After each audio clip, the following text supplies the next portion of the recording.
Kecurangan pemilu ini dimulai justru dari putusan Mahkamah Konstitusi.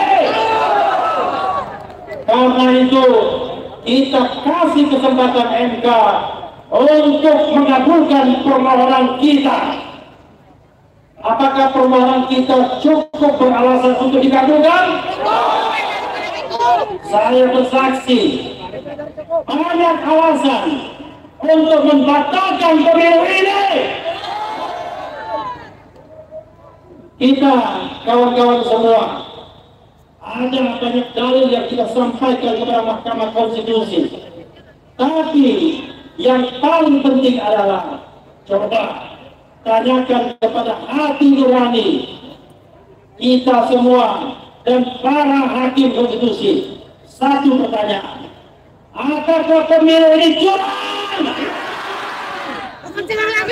Apakah pemilu ini curang? Rasanya tidak ada yang mengatakan bahwa pemilu ini jujur dan adil, kecuali orang di sana yang dibayar. Kita bisa membedakan mana yang bergerak dengan hati nurani, mana yang bergerak dengan dibayar. Bapak-bapak sekalian, para pengaman, terima kasih sudah membatasi kita semua, membatasi air yang minyak, membatasi yang benar dan yang salah, membatasi yang dibayar dengan hati nurani. Jadi saya katakan, kalau sekedar mendiskualifikasi Gibran Rakabuming, itu mestinya sudah kita di tangan kita mestinya. Kenapa saya katakan demikian? Sebagai lawyer saya katakan, ada pelanggaran yang terukur, bisa diukur, bisa dipastikan bahwa itu terjadi pelanggaran. Saya katakan kawan-kawan semua, penetapan Gibran Rakabuming itu melanggar hukum dan konstitusi. Mau tahu penjelasannya? Mungkin sebagian sudah pernah mendengarkan saya di Indonesia Lawyers Club tadi, tapi saya ulangi lagi sedikit, ya. Melanggar hukum karena waktu Gibran mencalonkan atau mendaftarkan diri, peraturan KPU nomor 19/2023 belum diubah,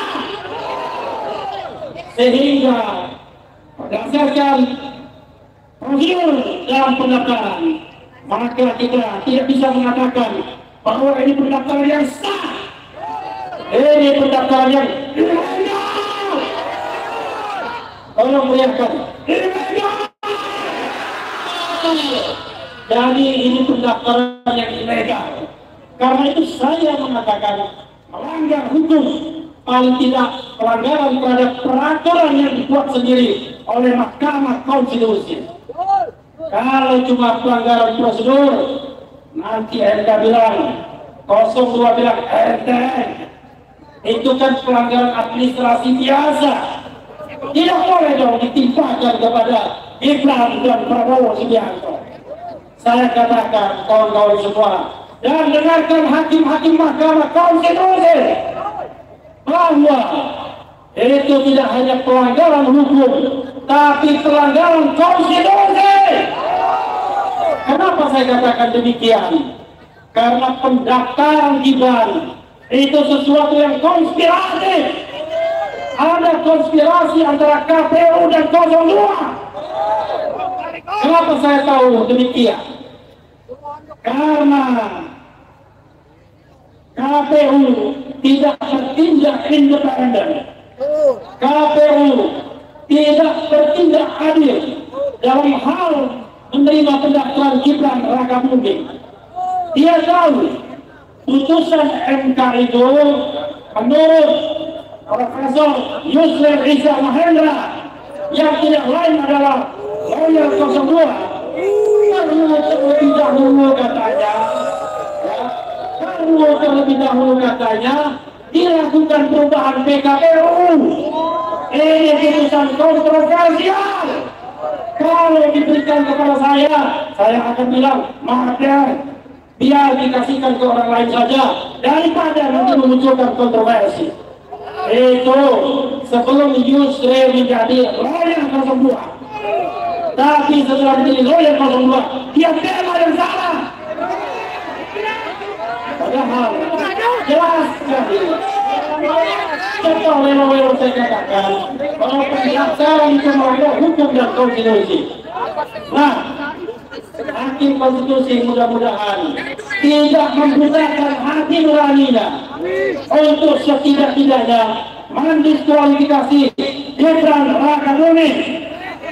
Ikuti saya. Diskualifikasi Gibran. Diskualifikasi Gibran. Tidak-tidaknya saya katakan. Bagaimana dengan yang satunya? Satunya kita bergerak tidak hanya pelanggaran yang terukur, tapi pelanggaran yang terstruktur. Pelanggaran yang struktur itu adalah pelanggaran yang digerakkan oleh istana, pelanggaran yang digerakkan oleh Jokowi. Jokowi sudah cari-cari. Jokowi menjadi ketua tim pemenangan 02. Maka sejak awal pemilu ini tidak jujur dan tidak adil. Terhadap pemilu yang jujur tidak adil, kita katakan ada pengkhianatan terhadap konstitusi, ada pengkhianatan terhadap konstitusi, pengkhianatan terhadap asas pemilu yang jujur dan adil. Banyak contohnya. Bansos salah satunya. Ketika datang ke Mahkamah Konstitusi, kita terpukau dengan 4 menteri yang seolah-olah semuanya serba beres, semuanya mengikuti aturan. Tapi faktanya setelah lawyer 01 menyampaikan kesimpulan, terlihat betul kebohongan-kebohongan yang mereka sampaikan di MK. 3 dari 4 menteri itu paling tidak sudah berbohong. Yang dikatakan adalah kalau kita bicara dana bansos, kawan-kawan semua, ada 2. Ada dana bansos yang masuk dan sudah dianggarkan dalam APBN. Itu bagian dari dana perlinsos besarnya 496,8 triliun. Ada yang menyatakan jangankan manusia, monster katanya, kalau dibekali 400 triliun maka menang. Itu kata Wahab Muzi, bukan kata Raja Harun. Ya, saya hanya mengulangi saja. Dan selain itu kawan-kawan semua, ada sebentar lagi ya, sebentar lagi. Mau berhenti saya? Terus berhenti. Berapa menit lagi? 5 menit lagi ya, karena saya sudah diperingatkan di belakang. Ini yang di belakang ini jangan-jangan Ketua Mahkamah Konstitusi. Akhir. Satu poin lagi. Jadi kebohongannya itu adalah ada mekanisme automatic adjustment, yaitu pemotongan anggaran 5% kementerian dan lembaga terkumpul 50,14 triliun. Dana inilah yang digunakan untuk bansos tambahan. Dan ini melanggar konstitusi dan APBN, undang-undang APBN, karena tidak mendapatkan persetujuan DPR sesungguhnya dan tidak masuk akal. Pemotongan dilakukan di awal tahun anggaran. Berikutnya adalah ada perpanjangan bansos El Nino, ada uang 600.000 yang dirapel dan lain sebagainya. Jadi kawan-kawan semua, kalau hakim konstitusi mau membutakan mata, butalah mata dia seumur hidup. Butalah hati nurani dia seumur hidup. Tetapi kalau mau membuka mata dan hati nuraninya, inilah saatnya menebus dosa. Mari kita doakan kali ini hakim konstitusi membuktikan bahwa mereka bisa dipercaya dan bisa diandalkan. Mudah-mudahan kita doakan semoga permohonan 01 dan 03 dikabulkan. Dikabulkan.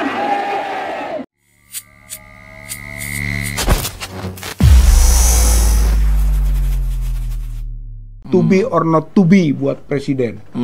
Mau datang dengan identitas yang benar, gitu kan, kemudian mengikuti proses, tunjukkan ijazahnya, punya atau tidak, asli atau tidak juga, gitu kan, nanti akan teruji kalau dia memang punya itikat baik.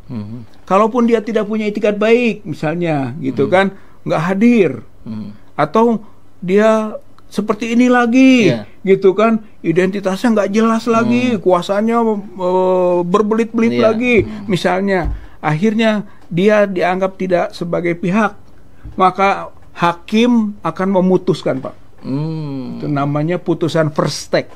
Putusan di mana tergugat tidak hadir, dianggap tidak hadir juga. Putusannya memenangkan penggugat. Oh, karena yang digugatnya tidak hadir. Gitu. Nah, berarti ketika kita menyebut ijazahnya palsu, dimenangkan oleh pengadilan, ijazah Presiden Jokowi palsu. Atau tidak ada. Karena kan atau tidak ada. Dua kemungkinan sebenarnya. Tidak ada ijazah atau ada ijazah tapi palsu. Dan itu akan dikabulkan nanti. Maka semua tuntutan kita dikabul. Ketika tidak ada tergugat.